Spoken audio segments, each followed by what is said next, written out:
Good morning. Barry Bryson here. Thank you for joining me for another 5 good minutes with the Word. And today we're just going to take a few minutes to conclude our study of the suffering servant passage by reminding ourselves of what we have experienced in Isaiah chapters 40 through chapter 56, verse 8. It is really the centerpiece of the prophecy of Isaiah. We talked early on about Isaiah being a salvation epic, and it is. It's rooted in history. Isaiah, let's remind ourselves, is prophesying during the days of Hezekiah. We have events, historical events, narrated during the reign of Hezekiah here in this book. So this is when it's happening.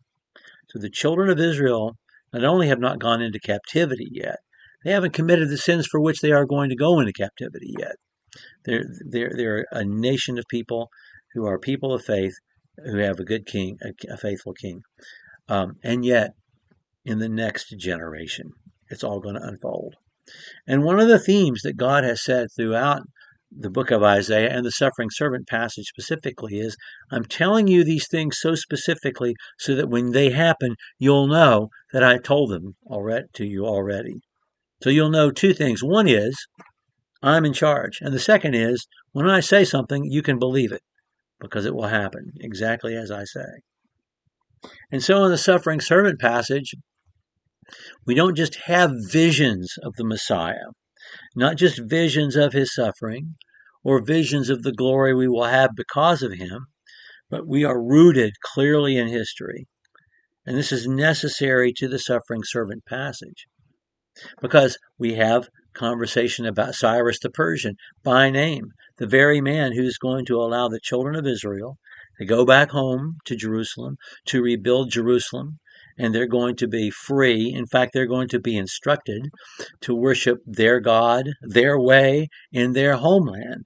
That was something that Cyrus did for all the peoples that he found in captivity in the realms that he conquered. And he's going to give them all their holy relics back so they can take them back with them. And we have a list of those in Ezra. And so the suffering servant passage is rooted in history, and it is immediately important to his readers, even though they are a generation ahead of the events that will start to unfold to bring about the Messiah. And so we do have this history. You're going to sin. You're going to go into captivity. I'm going to use this to accomplish my will. You're going to come back. You're going to rebuild. And at the right time, I'm going to send my servant.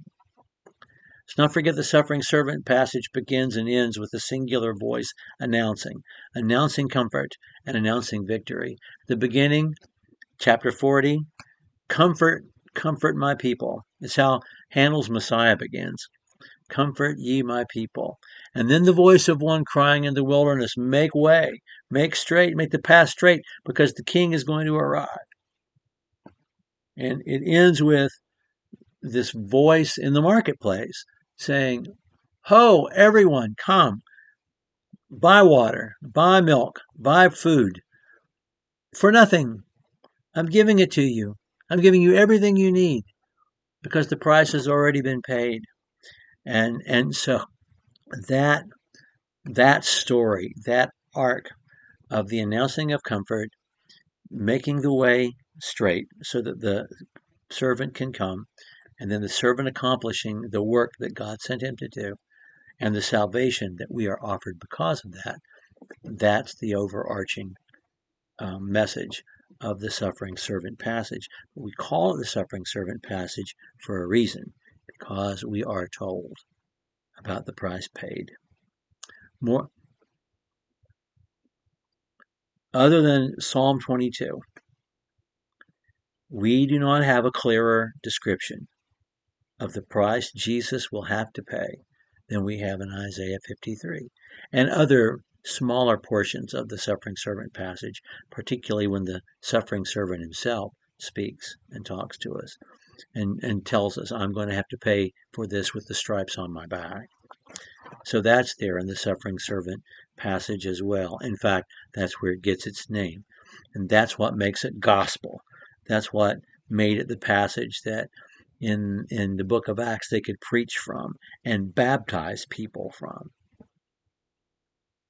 But this payment brings us joy and peace that we take with us. In fact, at the end of 55, let's not forget, God says, the joy and the peace that you have because of the salvation I have paid for, that's the everlasting memorial that I have in you. It's your joy and your peace, which no one can take away from you. But over and over and over again, and we ended with chapter 56, verses 1 through 8, we're told we have a choice to make. 55, seek the Lord while he may be found. Come. Why do you spend your money for things that are not food? We have a choice to make. And once we make that choice, then that abundant life that we have because of Jesus, through Jesus, in Jesus, that's open to us. But we have to choose it, and we have to hold on to it because we still have free will. No one can take it from us, but we can let it go. And out of that we are reminded throughout the suffering servant passage. In fact, that's the way it ends. That's the connective tissue between Isaiah 55, verse 13, and Isaiah 56, verse 9. It's our choice and our decision to hold on or to let go. Okay. We're going to go to the New Testament. It'll be somewhat of a shorter study, not nearly so long as the suffering servant passage, although we're going to study a whole book, actually a letter.